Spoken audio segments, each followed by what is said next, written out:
نحمده ونصلي على رسوله الكريم اما بعد فقد قال الله تبارك وتعالى في كلامه المجيد اعوذ بالله من الشيطان الرجيم بسم الله الرحمن الرحيم يا ايها الذين آمنوا كتب عليكم الصيام كما كتب على الذين من قبلكم لعلكم تتقون۔ محترم بزرگوں اور بھائیوں، آج شعبان کی 28 تاریخ ہے اور آج سے 1 یا 2 دن کے بعد رمضان المبارک کا مہینہ شروع ہو جائے گا۔ رمضان المبارک بہت زیادہ عظمتوں والا مہینہ ہے۔ جب رمضان قریب آتا تو اللہ کے نبی صلی اللہ علیہ وسلم صحابہ کو جمع کر کے آپ خطبہ بیان فرماتے۔ ایک روایت میں حضرت سلمان فارسی اس کے راوی ہیں کہ اللہ کے نبی صلی اللہ علیہ وسلم نے صحابہ کے سامنے خطبہ پیش فرمایا اور فرمایا کہ لوگوں، بلا شبہ تمہارے سامنے ایک مہینہ آنے والا ہے۔ یہ مہینہ بہت برکتوں والا مہینہ ہے، بہت عظمتوں والا مہینہ ہے۔ اس رات کے اندر، اس مہینے کے اندر ایک رات ہے جو 1000 مہینوں سے بہتر ہے۔ اس مہینے کے اندر اللہ تبارک و تعالیٰ کی رحمتیں برستی ہیں اور مختلف خوبیاں اس مہینے کی بیان فرمائی ہیں۔ خود اللہ تبارک و تعالیٰ نے اس کے مہینے کو اس کے روزوں کو فرض فرمایا ہے۔ چنانچہ فرمایا، اے ایمان والو، تم پر روزے کو فرض کیا گیا جیسا کہ تم سے پہلے لوگوں پر فرض کیا گیا تھا تاکہ تم متقی بن جاؤ۔ ایک حدیث کے اندر اللہ کے نبی صلی اللہ علیہ وسلم نے فرمایا، تخلقوا باخلاق اللہ، کہ اپنے اندر خدائی صفات پیدا کرو، اللہ کے اخلاق کو، اللہ کی صفات کو اپنے اندر پیدا کرو۔ اللہ تبارک و تعالی غفور الرحیم ہے تو تم بھی گناہوں، دوسروں کی لغزشوں کو معاف کرنا سیکھو۔ اللہ ستار العیوب ہے تو تم بھی دوسرے کے گناہوں کو، دوسروں کی غلطیوں کو چھپانا سیکھو۔ اللہ تبارک و تعالی قہار و جبار ہے، لیکن جب شریعت کا معاملہ سامنے آئے تو آپ دنیا کے ڈر کو ایک طرف رکھ کر کے اللہ کے احکام کو پورا کرنے کی کوشش کرو اور اللہ کے حکم کے پابند بن جاؤ۔ تو اسی طرح اللہ تبارک و تعالیٰ نے اسی صفت خلق اور اسی صفت کو ظاہر کرنے کے لیے روزے کو فرض فرمایا کہ اللہ تبارک و تعالیٰ کھانے سے پاک ہے، اللہ تبارک و تعالیٰ پینے سے پاک ہے، اللہ تبارک و تعالیٰ نفسانی خواہشات کے اللہ تبارک و تعالیٰ محتاج نہیں ہے، اللہ تبارک و تعالیٰ ان سب عیبوں سے پاک ہے۔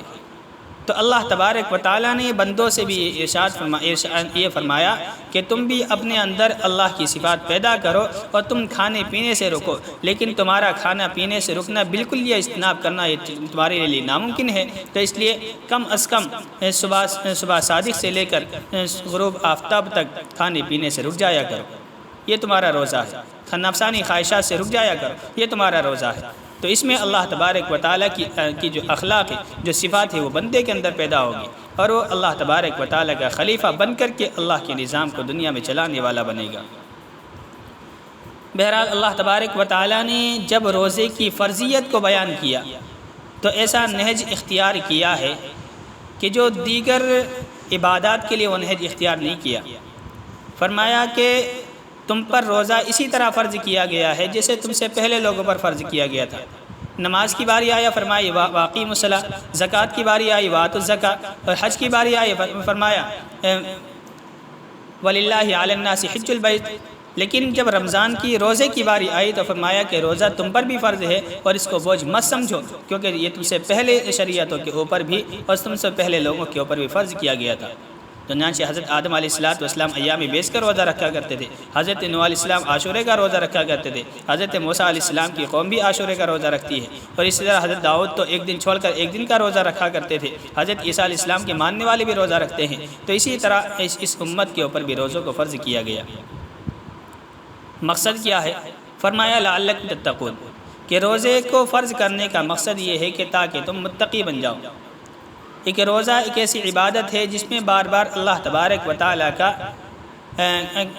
جو ذہن میں تصور ہوتا رہتا ہے، بار بار اللہ کی موجودگی کا احساس ہوتا رہتا ہے۔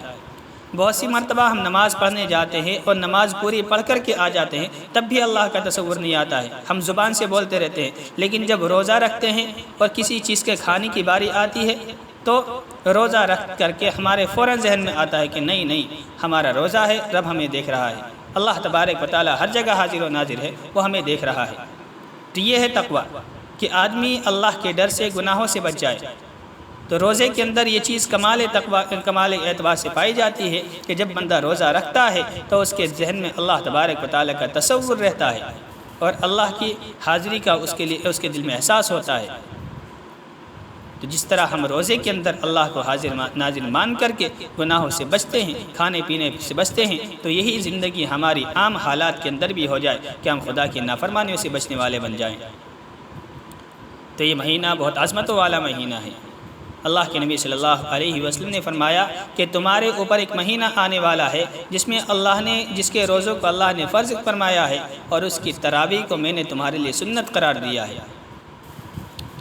تو دن کے اندر روزہ رکھیں اور رات میں تراویح پڑھیں۔ دو چیزیں الگ الگ ہیں، ایک تراویح، ایک تہجد۔ تو بعض لوگوں نے دونوں کو ایک جگہ ملا دیا۔ اللہ کے نبی صلی اللہ علیہ وسلم تہجد تو ہر حال میں پڑھا کرتے تھے، دن میں، رمضان میں بھی اور غیر رمضان میں بھی، البتہ تراویح کا ثبوت صرف رمضان کے اندر ملتا ہے۔ تو تراویحوں کی بھی اہتمام کریں اور تراویح کی پابندی کریں، لیکن ساتھ میں تہجد کا بھی اہتمام کریں۔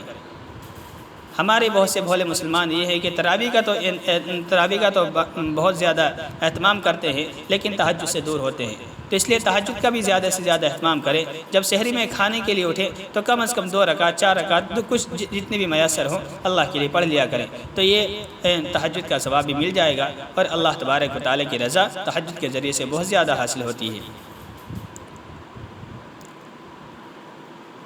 اور تراویح کا بھی زیادہ اہتمام کیا کریں۔ تراویح کے اندر 2 سنتیں الگ الگ ہیں، ایک سنت پورے رمضان تراویح پڑھنا ہے، اور دوسری سنت رمضان میں پورا قرآن کریم سننا ہے یا سنانا ہے۔ تو یہ 2 سنتیں الگ الگ ہیں۔ بعض لوگ ایسا کرتے ہیں کہ 10 دن کا قرآن سن لیا اور پھر پورے ہم مہینے کے لیے چھٹی کر دیتے ہیں کہ اب نہیں سننا ہے۔ حالانکہ ضروری ہے کہ اگر آپ نے 10 دن کا قرآن سن لیا ہے تو پورے سال آپ تراویح پڑھیں، چاہے علم طرح سے پڑھیں، چاہے کہیں اور جہاں قرآن ہو رہا وہاں پڑھیں، لیکن بہرحال پورے رمضان تراویح پڑھنا ضروری ہے۔ اسی طرح بعض لوگ اس طرح کرتے ہیں کہ آج یہاں تراویح پڑھ لی، آج وہاں تراویح پڑھ لی، جس کی وجہ سے وہ پورا قرآن نہیں سن پاتے۔ تو اس کا بھی اہتمام کریں کہ تراویح مکمل کہ ایسی جگہ قرآن پڑھیں، جہاں قرآن سنیں، ایسی جگہ تراویح پڑھیں جہاں پر پورا قرآن پڑھایا جاتا ہو۔ بعض لوگ تو ایسے ہیں کہ جو علم طرح سے کام چلا لیتے ہیں، تو علم طرح سے بھی اگرچہ تراویح ہو جاتی ہے، لیکن قرآن جو سننے کی اور قرآن پڑھنے کی جو سنت ہے وہ ہم سے چھوٹ جاتی ہے۔ اس لیے دونوں سنتوں کا اہتمام کریں، تراویح کا بھی اور تراویح پڑھنے کا بھی اور قرآن سننے کا بھی، دونوں کا اہتمام کریں۔ اور یہ مہینہ بہت عظمتوں والا مہینہ ہے۔ رمضان کا ایک ایک حرف اس مہینے کی عظمت کو بتاتا ہے۔ رمضان کے اندر 5 لفظ ہیں، را، میم، ضاد، الف، نون۔ تو ایک بزرگ ارشاد فرماتے ہیں کہ رمضان کا ایک ایک حرف جو ہے اس کی عظمت کو بتاتا ہے۔ چنانچہ رمضان کی را بتاتی ہے کہ یہ رحمتوں والا مہینہ ہے، اور میم بتاتا ہے کہ مغفرت والا مہینہ ہے، اور ضاد بتاتا ہے کہ جنت کی ضمانت کا مہینہ ہے، اور الف بتاتا ہے کہ انس و الفت کا مہینہ ہے، اور نون بتاتا ہے کہ نورانیت کا مہینہ ہے۔ تو اگر جنت کی ضمانت چاہتے ہو، رحمت چاہتے ہو، مغفرت چاہتے ہو، انس و الفت چاہتے ہو اور نورانیت چاہتے ہو، تو اس رمضان مبارک کی قدر کرو، اور رمضان مبارک کے روزے رکھو، اور رمضان مبارک میں تراویح کا اہتمام کرو، تو یہ ساری چیزیں حاصل ہوں گی۔ اور یہ اللہ تبارک و تعالیٰ کی جو صفت ہے نہ کھانے نہ پینے کی، تو وہ صفت بندوں کے اندر بھی پیدا ہوگی۔ رمضان روزے کے جہاں اخروی فوائد ہیں، روحانی فوائد ہیں، وہیں پر انسان کے جسمانی فوائد بھی بہت ہیں۔ تو رمضان کے روزوں کی پابندی کرنی چاہیے، اور حال میں روزوں کو مکمل کرنا چاہیے، اور روزوں کا اہتمام کرنا چاہیے۔ اور روزہ صرف کھانے پینے اور خواہشات نفسانی سے رک جانے کا نام روزہ نہیں ہے، بلکہ اپنے پورے جسم کو، اپنے پورے بدن کو گناہوں سے بچانے کا نام روزہ ہے۔ تو بہت سے لوگ صرف کھانا پینا چھوڑ دینے کو ہی کافی سمجھ لیتے ہیں اور پورے دن گناہوں میں مبتلا ہوتے ہیں، تو ایسے لوگوں کو سوائے بھوک پیاس برداشت کرنے کے کچھ اور اجر نہیں ہے۔ تو اس لیے اپنے آپ کو ہر گناہ سے روکیں۔